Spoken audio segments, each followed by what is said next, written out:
Good morning all of you. स्वागत है आप सभी का केमिस्ट्री की इस क्लास में जिसका नाम है केमिस्ट्री बाय पंकज जायसवाल।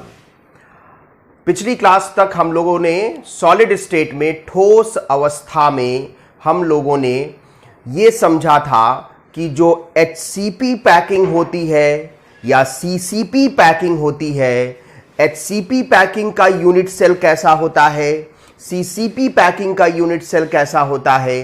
हमने देखा था कि HCP यूनिट सेल का जो HCP पैकिंग का जो यूनिट सेल है वो हेक्सागनल यानी षटकोणीय यूनिट सेल होता है और हेक्सागनल यूनिट सेल में जो उसका Z इफेक्टिव मतलब प्रति यूनिट सेल परमाणुओं की संख्या आती है वो होती है 6, जबकि क्यूबिक CCP अरेंजमेंट में वो ये अरेंजमेंट का जो यूनिट सेल है वो बिल्कुल फेस सेंटर्ड क्यूबिक यानी FCC यूनिट सेल के जैसा होता है। और FCC यूनिट सेल में हम लोग जानते हैं कि प्रति यूनिट सेल परमाणुओं की संख्या जो होती है वो होती है कितनी, 4।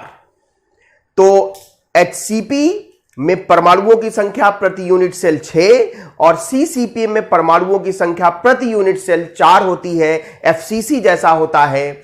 दूसरी बात, दोनों तरह के अरेंजमेंट में, दोनों तरह के निविड संकुलन में जो समन्वय संख्या होती है यानी कोऑर्डिनेशन नंबर होता है वो कोऑर्डिनेशन नंबर होता है 12। दोनों में CCP में भी कोऑर्डिनेशन नंबर समन्वय संख्या 12 होती है और HCP में भी समन्वय संख्या यानी कोऑर्डिनेशन नंबर 12 होता है।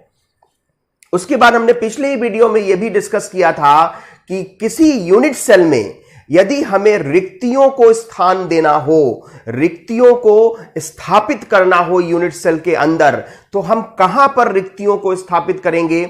उसके लिए हमने एक face centred cubic FCC unit cell लिया था।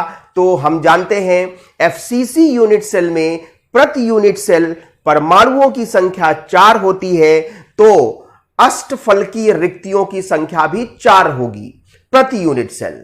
और प्रति यूनिट सेल चतुष्फलकीय रिक्तियों की संख्या अष्टफलकीय रिक्तियों की संख्या की 2 गुनी होंगी, यानी कि वो 4 हैं तो ये होंगी 8। इनको कहां पर रखा जाए, FCC यूनिट सेल में या CCP यूनिट सेल में इनको कहां पर रखा जाए। तो हमने आपको बताया कि FCC यूनिट सेल में कोनों पर परमाणु हैं, सारे कोने परमाणुओं से भरे हुए हैं, सारे फलक के केंद्र पे परमाणु हैं। तो कौन सी जगह खाली है, काय का केंद्र खाली है, काय का केंद्र खाली है और कोर के सभी केंद्र खाली हैं। तो अष्टफलकीय रिक्तियों को हमने सभी कोरों पे रखा था और एक रिक्ति को काय के केंद्र पर रखा था। तो अष्टफलकीय रिक्तियां जब कोर के केंद्र पर रखी जाती हैं तो उनका एक यूनिट सेल में शेयर जो होता है 1/4 होता है। तो 12 जगह रखी गई तो 12 का जो शेयर होगा, कंट्रीब्यूशन होगा, वो 1/4 के हिसाब से 3 होगा। और काय के केंद्र पर जो रखा वो पूरा का पूरा कंट्रीब्यूट करेगा, तो 3 वहां से कोर के केंद्र से और 1 काय केंद्र पर, तो 4 हो गई। फिर हमने बताया था कि चतुष्फल की रिक्तियों को कहां रखें। तो हमने आपको बताया था कि काय का विकर्ण ड्रॉ कर लीजिए।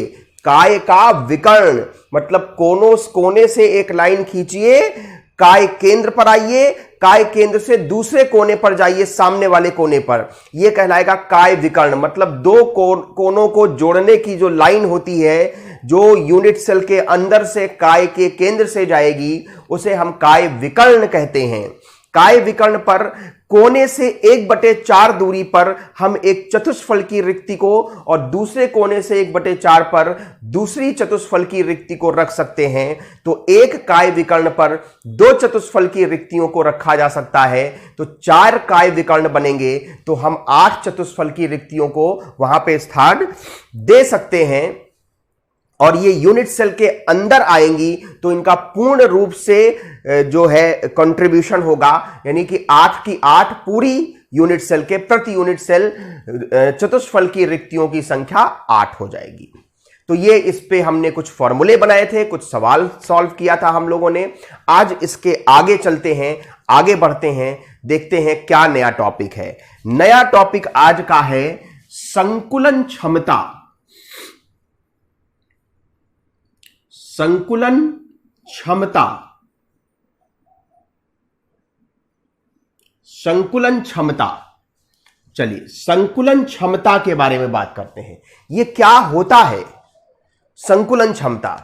भाई देखिए, जब आप यूनिट सेल की बात करते हैं, एकक सेल की बात करते हैं, तो एकक सेल क्यूब होता है। जो भी होगा वो जो है वो त्रिविमीय संरचना होती है। तो जब त्रिविमीय संरचना होती है, भाई देखिए, जब द्विविमीय संरचना होती है तो हम क्षेत्रफल निकालते हैं, जब त्रिविमीय संरचना होती है तो हम आयतन निकालते हैं। तो यूनिट सेल का, कोई भी यूनिट सेल हो, उसका जो पूरा आयतन है, संपूर्ण आयतन है, अगर मान लीजिए कि क्यूबिक यूनिट सेल है, घन यूनिट सेल है, तो घन यूनिट सेल में सभी कोर की लंबाइयां बराबर होती हैं। मान लिया कोर की लंबाई a है, तो यूनिट सेल का आयतन कितना होगा? a क्यूब होगा। कितना होगा? a क्यूब होगा। तो यह संपूर्ण यूनिट सेल का आयतन है। इस संपूर्ण आयतन में से पूरा आयतन गोलकों द्वारा अध्यारोपित नहीं होता, मतलब गोलक पूरा आयतन नहीं घेरते। भाई अगर सारा आयतन गोलक घेर लेंगे तो रिक्तियां कहां बनेंगी? फिर तो रिक्तियों की जरूरत ही नहीं। क्यों पढ़े रिक्तियां? हम रिक्तियां भी पढ़ते हैं। हम जानते हैं कि हर तरह की व्यवस्था में, हर तरह के अरेंजमेंट में, हर तरह के त्रिविमीय व्यवस्था में हमें, हमारे पास कुछ खाली जगह, कुछ गड्ढे छूट जाते हैं, जिनको हम रिक्तियां कहते हैं। तो रिक्तियों को समझना होगा। अगर रिक्तियां हैं तो इसका मतलब यूनिट सेल का संपूर्ण आयतन गोलकों द्वारा घेरा नहीं जाएगा। तो जितना आयतन यूनिट सेल के संपूर्ण आयतन की तुलना में, यूनिट सेल के संपूर्ण आयतन के रिस्पेक्ट में, उसकी तुलना में जितना आयतन गोलकों द्वारा घेरा जाता है, उस आयतन को हम लोग कहते हैं संकुलन क्षमता। लेकिन आयतन, गोलकों द्वारा घेरा गया आयतन किसके रिस्पेक्ट में? यूनिट सेल के पूर्ण आयतन के रिस्पेक्ट में कहलाता है संकुलन क्षमता। इसको अंग्रेजी में कहते हैं packing fraction. Packing fraction, packing fraction. तो ये क्या है? ये है किसी यूनिट सेल के संपूर्ण आयतन की तुलना में गोलकों द्वारा, गोलकों यानी अवयवी कणों द्वारा घेरा गया आयतन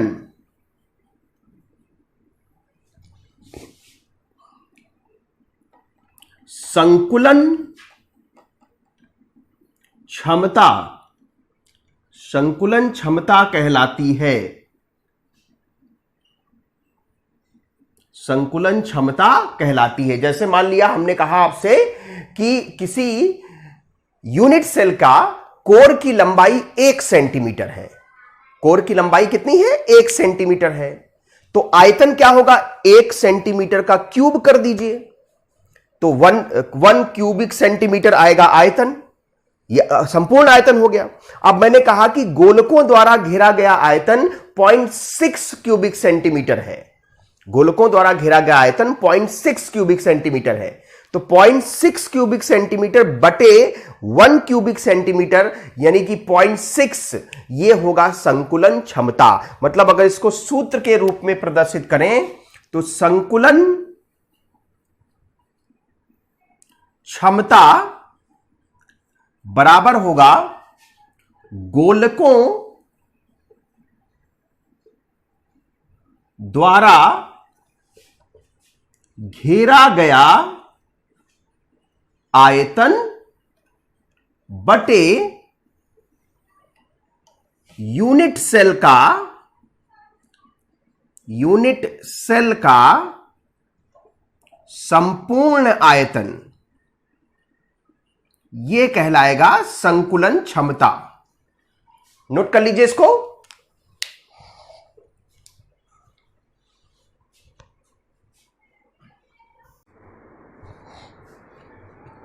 नोट कर लिया होगा आप लोगों ने। अब देखिए इस संकुलन क्षमता का जो गणना है, संकुलन क्षमता की गणना है ना, सरल घन यूनिट सेल के लिए करेंगे, काय केंद्रित यूनिट सेल के लिए करेंगे, फलक केंद्रित यूनिट सेल के लिए करेंगे और षटकोणीय यूनिट सेल के लिए करेंगे। ये 4 तरीके की यूनिट सेल के लिए हम इनकी गणना करेंगे। तो चलिए एक एक करके स्टार्ट करते हैं।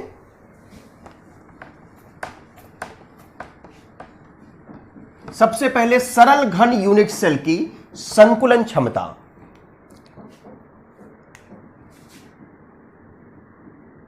सरल घन यूनिट सेल के लिए संकुलन क्षमता ज्ञात करना। तो इसके लिए सीधा तरीका बताएं। देखिए आपको कुछ सूत्र तो ठीक है संकुलन क्षमता का, लेकिन सूत्र में क्या है, गोलकों द्वारा घेरा गया आयतन। तो प्रति यूनिट सेल कितने गोलक होंगे यह पता होना चाहिए।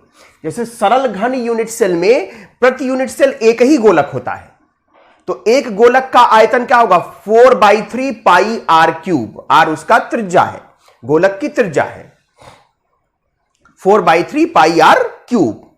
दूसरी बात, ये तो क्लियर है।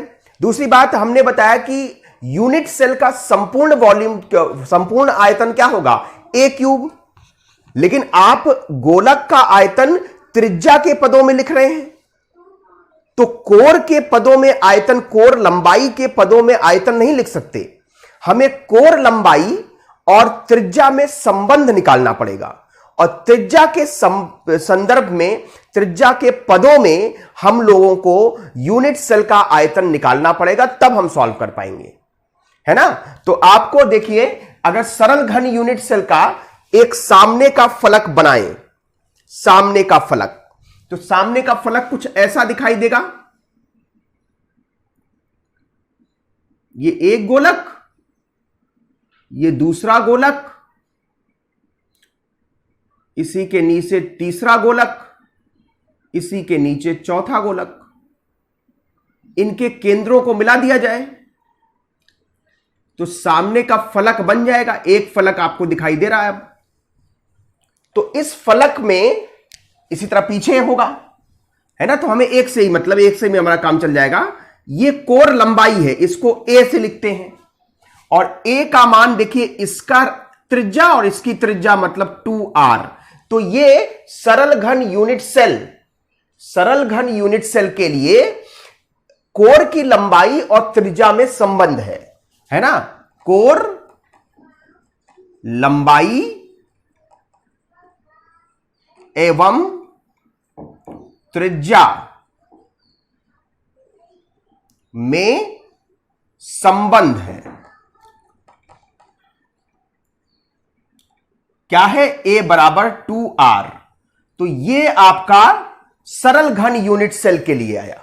किसके लिए आया, सरल घन यूनिट सेल के लिए आया। तो यूनिट सेल का आयतन,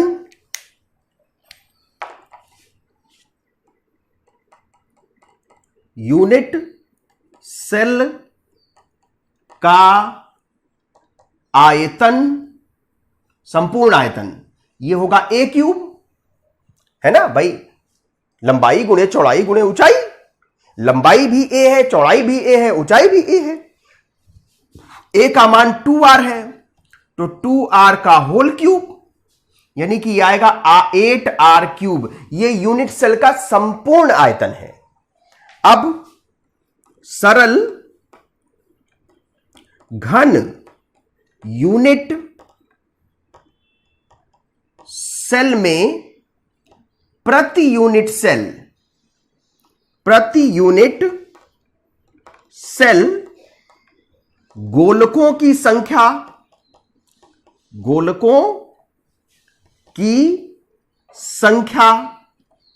ये कितनी होगी? 8 गोलक कोने पर होते हैं और कंट्रीब्यूशन कितना होता है? 1/8। तो एक गोलक आएगा, तो एक गोलक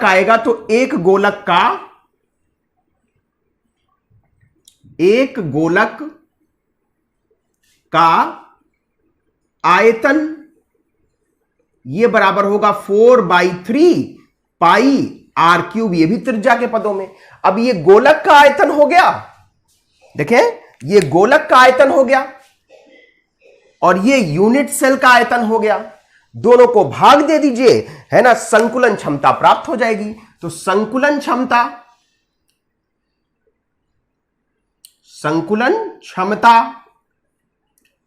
गोलकों का आयतन, गोलकों द्वारा घेरा गया आयतन 4/3 पाई आर क्यूब है और यूनिट सेल का आयतन 8 आर क्यूब है। देखिए आर क्यूब से आर क्यूब कट जाएगा, 4 से 8 कट जाएगा, 2 आएगा। तो ऊपर क्या बचा? ऊपर बचा पाई और नीचे क्या बचा? नीचे बचा 3 दूना 6 पाई/6। ये मान अगर आप निकालोगे 0.524 आएगा। तो ये इसकी संकुलन क्षमता है। कितना परसेंट, आयतन का कितना प्रतिशत भाग जो है वो घेरा गया, है ना। तो परसेंटेज ऑक्यूपाइड, परसेंटेज कितना परसेंट ऑक्यूपाइड हुआ? तो ये 100 से गुणा कर दीजिए, 52.4% भाग, यानी आयतन, यूनिट सेल का 52.4% आयतन यूनिट सेल गोलकों द्वारा घेरा गया और बाकी आयतन जो है खाली है। मतलब कितना आयतन खाली है? 47.6% आयतन यूनिट सेल का खाली है, वहां पर रिक्तियां हैं। समझ में आ गया सबको? नोट कर लीजिए इसको अच्छे से।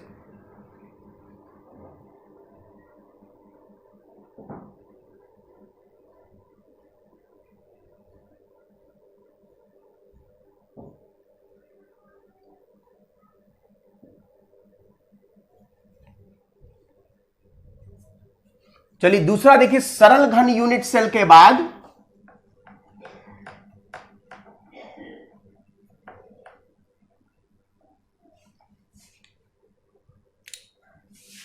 दूसरा फलक केंद्रित यूनिट सेल, फलक केंद्रित यूनिट सेल। अब इसमें जैसे हमने एक फलक सामने बनाया था ना, एक फलक, उस फलक पे 4 कोनों पर गोलक उपस्थित थे। अब अगर फलक केंद्र होगा तो उन चारों गोलकों के बीच में एक गोलक होगा। तो जो सभी गोलक एक दूसरे को छू रहे थे, टच कर रहे थे, अब वो टच नहीं करेंगे, लेकिन फलक केंद्र वाले को सभी टच करेंगे। तो ये देखिए, ये फलक के केंद्र पर एक गोलक, आपका फलक के केंद्र पर, और इस चारों कोनों पर 4 गोलक। ये एक कोने पे पहला गोलक, ये दूसरा गोलक, ये तीसरा गोलक, ये चौथा गोलक। अब देखिए चारों गोलक एक दूसरे को नहीं छू रहे हैं, लेकिन फलक के केंद्र वाले को सभी छू रहे हैं। इनके केंद्रों को मिला दीजिए।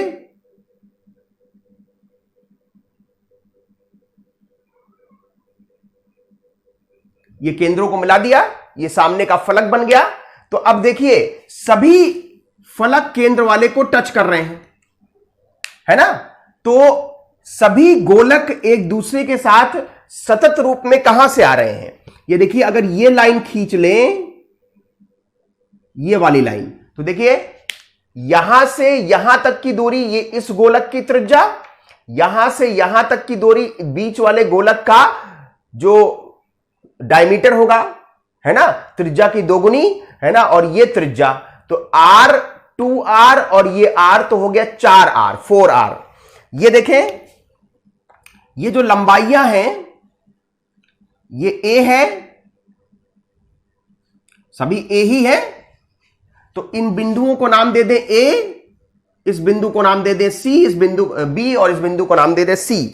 तो ए सी की दूरी निकालनी है, तो पाइथागोरस प्रमेय लगा ले, ए सी स्क्वायर बराबर A B square plus B C square, A B square plus B C square, है ना। तो ए सी का मान क्या होगा, ए बी, इसको पूरा रूट में ले लेंगे,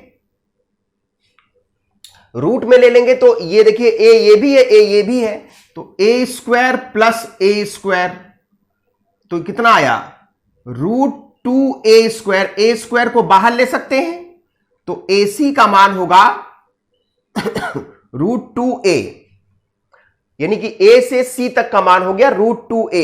ये फलक केंद्र की लंबाई है, ध्यान रखिएगा, फलक विकर्ण की लंबाई है, किसी फलक के विकर्ण की लंबाई है ये, है ना। और ये √2a का मान जो है ये r, ये 2r, ये r, तो 4r होगा। तो a का मान 4r बटे √2, ऊपर नीचे √2 से मल्टीप्लाई कर दीजिए, ठीक। तो ये देखिए ये √2 गुणा होगा तो 2 हो जाएगा, 2 से 4 कट जाएगा, 2 हो जाएगा, तो a का मान आया 2√2r। ये संबंध है किसके किसके बीच, कोर की लंबाई और त्रिज्या के मध्य संबंध है। कोर लंबाई एवं त्रिज्या के मध्य संबंध, कोर लंबाई और त्रिज्या के मध्य संबंध। तो संबंध आ गया, तो यूनिट सेल का संपूर्ण आयतन निकाल लिया जाए। यूनिट सेल का संपूर्ण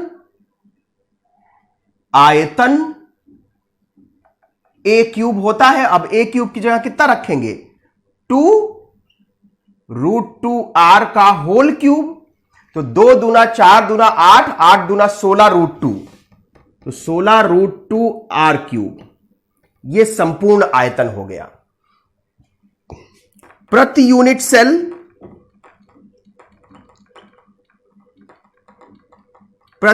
सेल गोलकों की संख्या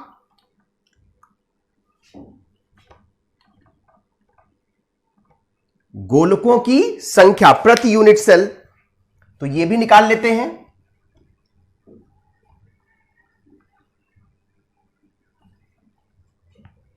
प्रति यूनिट सेल गोलकों की संख्या 8 कोने पर है और 6 फलक के केंद्र पर है, तो 8 गुणे 1/8 प्लस 6 गुणे 1/2 मतलब 4, तो 4 गोलकों का आयतन, 4 गोलकों का आयतन क्या होगा भाई, एक गोलक के आयतन में 4 से गुणा कर दीजिए, 4/3 पाई r क्यूब, यानी 16/3 पाई r क्यूब। अब ये देखिए दोनों चीजें मिल गई हमको, यूनिट सेल का संपूर्ण आयतन और गोलकों का द्वारा घेरा गया आयतन, तो दोनों को भाग दे दीजिए, तो संकुलन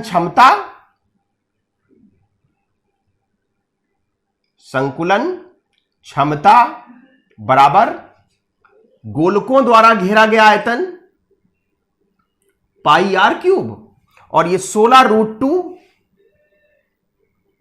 r क्यूब, r क्यूब से r क्यूब कट गया, 16 से 16 कट गया, तो π/2√3 आया, π/3√2, इसका मान आएगा 0.74, है ना। तो परसेंटेज ऑक्यूपाइड कितना आएगा? 74%। मतलब संकुलन क्षमता काफी ज्यादा है।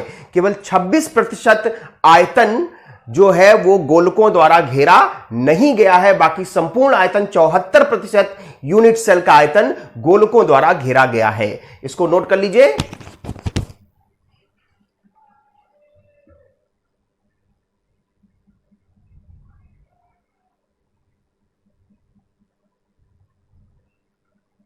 नोट करिए जल्दी से।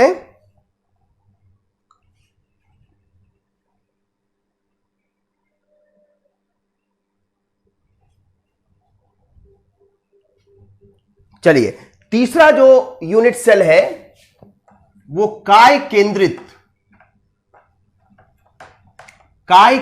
यूनिट सेल लेते हैं।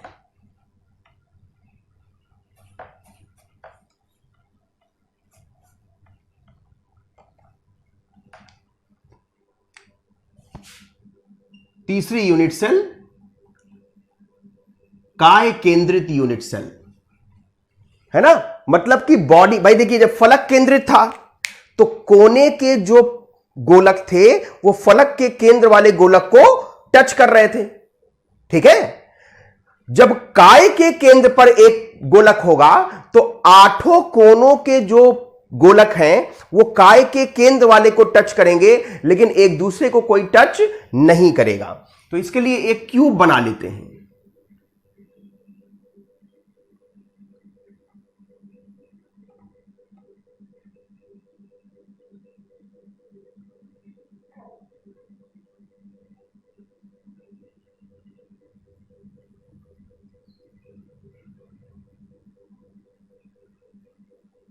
थोड़ा सा लाइन हो सकता है तिरछी हो गई हो।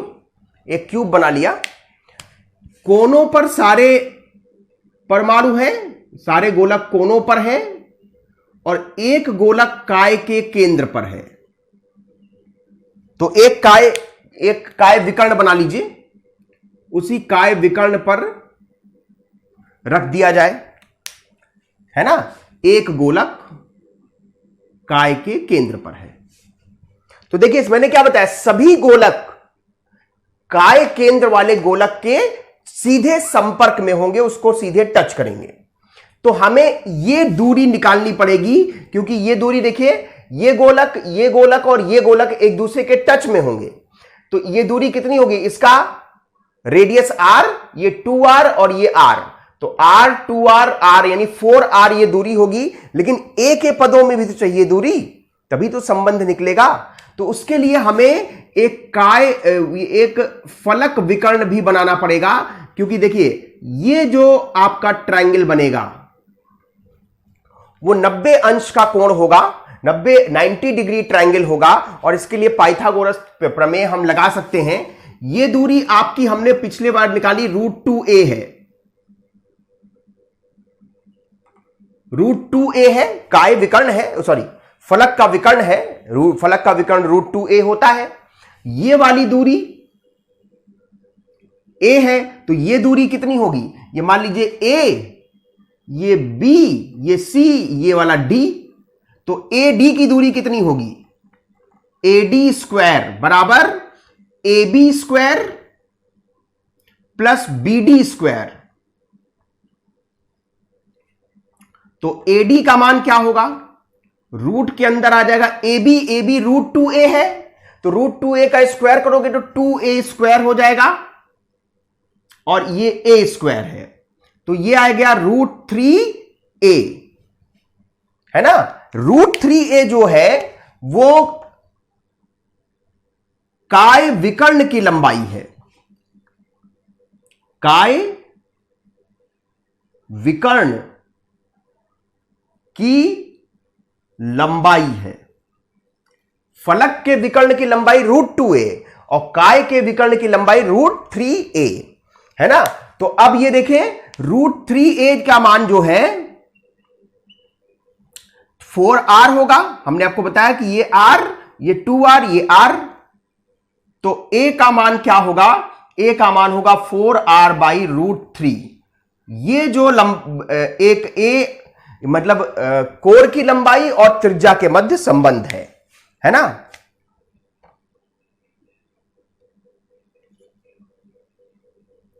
काय केंद्रित यूनिट सेल में कोर लंबाई एवं त्रिज्या के मध्य संबंध। देखिए तीनों जगह संबंध, ये संबंध अलग अलग आए हैं, है ना।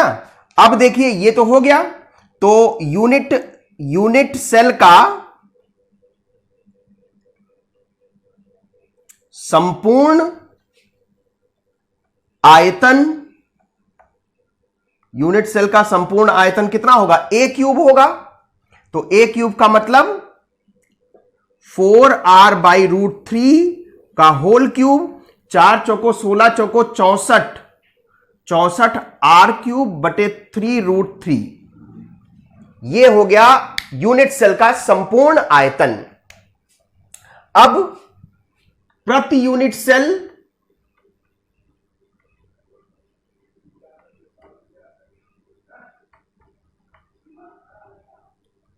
गोलकों की संख्या,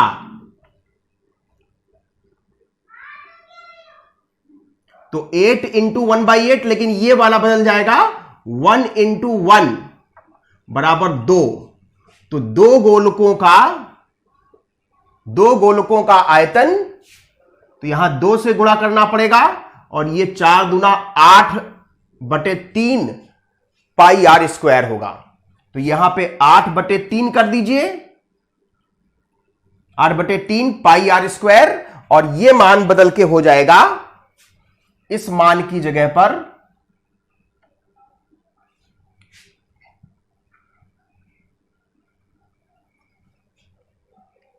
ये आएगा 64 r³/3√3। अब जो कट जाए काट दीजिए। देखिए 3 पूरी तरह कट जाएगा, r³ कट जाएगा, 8 से 64 भी कट जाएगा, 8 × 8 = 64। तो जो मान आएगा, ऊपर केवल बचा पाई और नीचे बचा क्या, π√3/8। तो ये आता है 0.68। तो परसेंटेज ऑक्यूपाइड, 68% आयतन इस यूनिट सेल का गोलकों द्वारा घेरा जाएगा, और बाकी 32% आयतन यूनिट सेल का खाली होगा, जहां पर रिक्तियां होंगी। आ गया बात समझ में। तो ये तीनों यूनिट सेल का संकुलन क्षमता हमने आपको निकालने का तरीका बताया। नोट करिए इसको।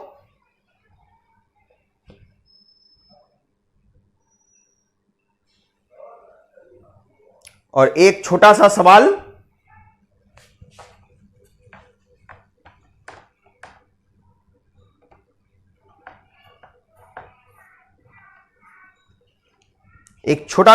आप लोग कोशिश करिएगा। एक द्विविमीय संरचना इस प्रकार है। द्विविमीय संरचना इस प्रकार है। ये 4 गोलक क्या जब द्विविमीय है तो वृत्त कहलाएगा। 4 वृत्त इस तरह से व्यवस्थित हैं।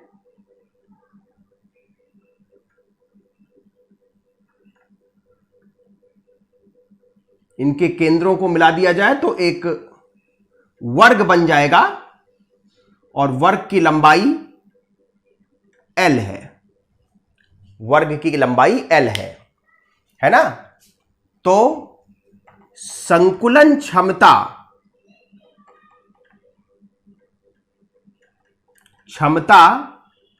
ज्ञात कीजिए।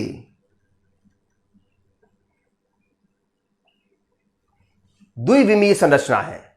तो क्वेश्चन नोट करिए, सभी लोग ट्राई करिएगा। यह संकुलन क्षमता बहुत इंपॉर्टेंट है। इसका पूरा किसी भी यूनिट सेल को आपको दे देगा परीक्षाओं में कि जैसे काय केंद्रित यूनिट सेल दे दिया, फलक केंद्रित यूनिट सेल दे दिया, या सरल घन यूनिट सेल दे दिया और कहा कि इसकी संकुलन क्षमता की गणना कीजिए। 2-3 नंबर का क्वेश्चन आता है, ये जरूर आता है, ये बहुत इंपॉर्टेंट है ना। तो इसको नोट करिए।